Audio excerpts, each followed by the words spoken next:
Welcome, ladies and gentlemen, to your new Project Diablo 2 news. It is your boy, BTNeanderthal here, and we are going to be telling you and covering really quickly what went down for the most recent Project Diablo 2 Season 4 update. Well, we now know that Season 4 starts on December 3rd, which is Friday, 2 weeks from Friday in December. And then we also have the open beta. Here, I'll show you on the calendar instead of blocking it. We have December 3rd, so 2 weeks from Friday. And then we have the open beta, November 30th to December 1st. So this is when everybody who wants to play can play us on this Tuesday and Wednesday. So a couple days, few days before the actual launch of Season 4. And then when we have closed beta, and I'll be doing a bunch of beta testing and a whole bunch of stuff, is from the 23rd to the November 30th. So that's literally a week from tomorrow, the 16th, week from the 16th. So Tuesday next week. So we get a whole week, and then we have like beta just kind of goes all the way to like the 1st for people that are doing both. So that's good. Over a week of testing, that's nice. And then we launch 2 days later on the 3rd. So that is the update on what's going on for schedule wise. As far as like what is going on and what has been changed and revealed this time around, we have a new event for maps called the Butcher event. It's a slow moving enemy that grants gold find and magic find nearby. 200 magic find, 400 gold find, from the way I understand it. And this is what it looks like here. We'll slow it down. So as you can see, we have the like this gold aura, and there's the Butcher just chilling right there. You can like outrun him, and then it's no longer active, but then you can run back in and you can see that the aura is active once again, and you're getting gold find and magic find bonus.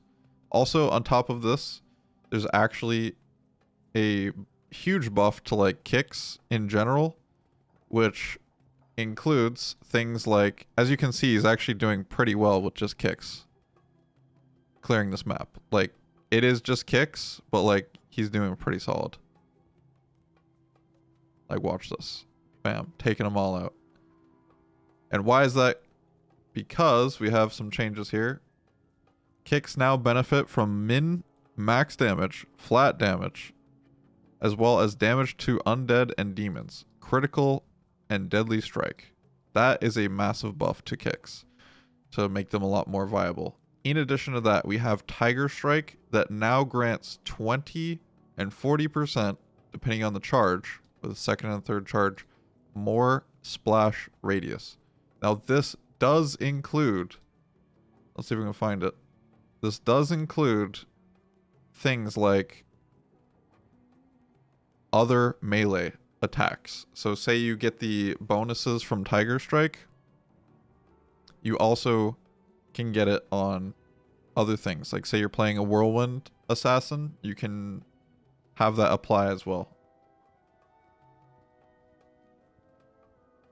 So watch this. As long as you keep those charges up, you get like increased radius, and it's kind of cool. So it's a cool mechanic. We'll see how that actually plays out, but really cool mechanic. Okay, then we also have Shockwave. Well, Blade Sentinel now benefits from Pierce at half effectiveness, similar to Elemental Traps. So there's a nerf there. So for example, if you have physical Pierce on anything, now it's just doing half that damage as it was before. Shockwave now shoots 4 waves plus 1 per 5 levels instead of just 7 all the time.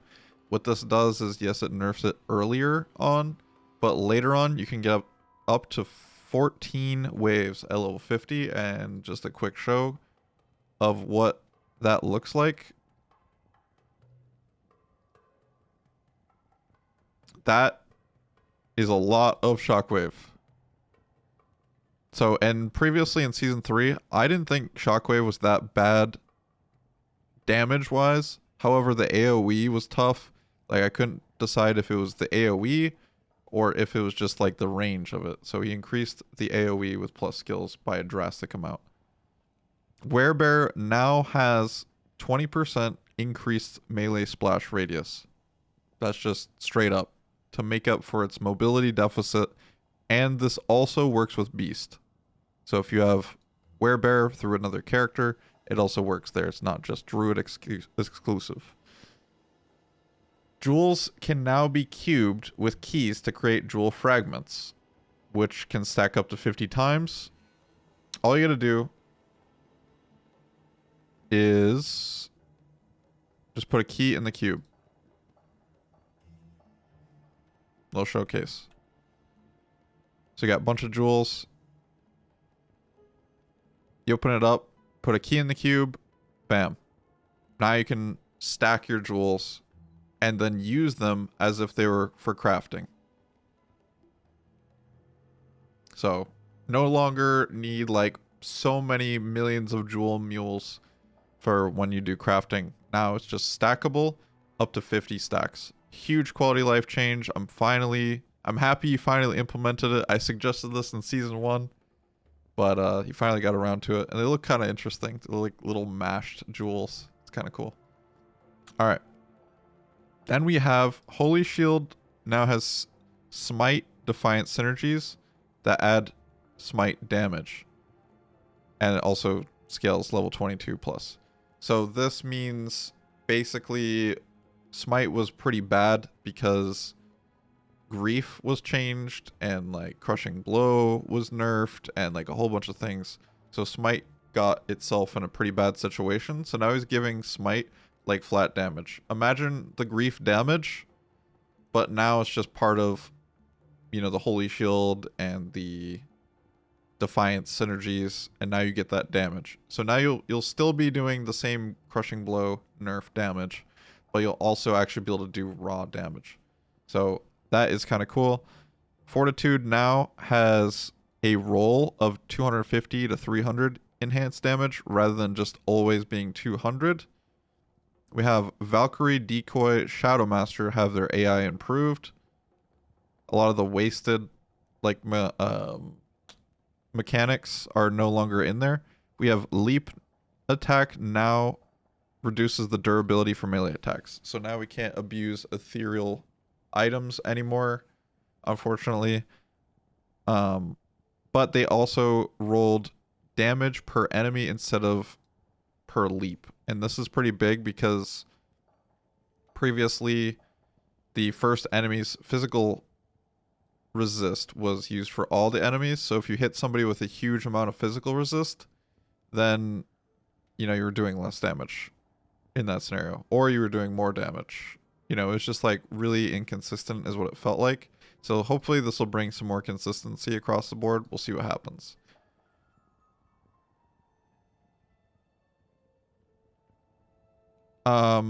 Also, we have the Sacrifice now scales with 25% damage per level, basically just a buff to Sacrifice.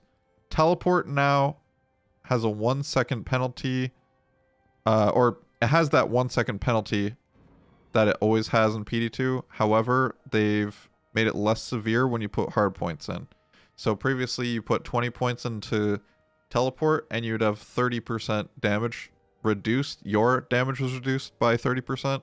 And now if you do the 20 points, then it will only be 10% damage reduced. So this will help Nova builds and other things like that want to stomp a little bit better.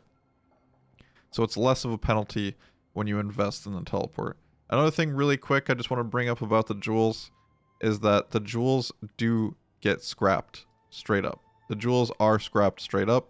So like, don't use valuable jewels. Like they're just turned into white like base items and no longer have any stats that are useful. So that is something to note. And that pretty much wraps it up for today.